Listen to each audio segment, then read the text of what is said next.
1700s, most people worked in the fields, on land they did not own. Those who owned the land, called aristocrats, lived refined lives in elegant manor houses. Servants raised their children and did their housework. The landowners and the people who worked for them depended upon each other. It was a system that had existed for centuries. In towns across England and the United States, a series of extraordinary innovations would alter the way people lived and worked for the next 150 years. Inventors had found new ways to harness nature's energy. They built new kinds of machines, powered by water, steam, and coal. The new machines replaced hand-powered tools. They did the same work, only cheaper and faster. Much of the work was done outside the home, in specially designed buildings, the first factories. Mechanization began in the textile mills of England, where one machine attached to a spinning wheel could do the work of 50 people.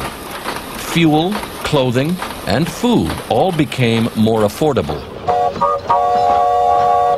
With the development of locomotives and steamboats, manufactured goods could now be sold halfway around the world.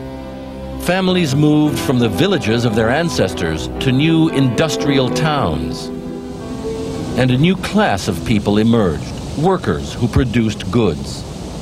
Industrialists, the people who owned the factories, employed hundreds, sometimes thousands of people. And they made enormous profits in their industrial centers. But while the Industrial Revolution brought wealth to some and jobs for others, it came with a price tag. Pollution from coal-powered factories turned the cities black. Lack of housing created the first urban slums.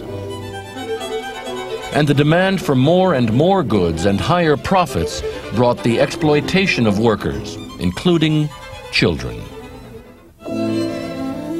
Some of the worst conditions were seen in the textile mills of New England. In the 1830s, a 10-year-old mill girl described her life. We were paid $2 a week, and the working hours of all the girls extended from 5 o'clock in the morning till 7 in the evening, with 1.5 hours for breakfast and for dinner. It was the hiring of children, some as young as 5 years old, throughout the 1800s and early 1900s, that outraged the public. Workers and reformers protested. They formed unions and associations and fought for government regulations to limit the workday and protect children. These laws helped address many of the abuses brought on by the Industrial Revolution.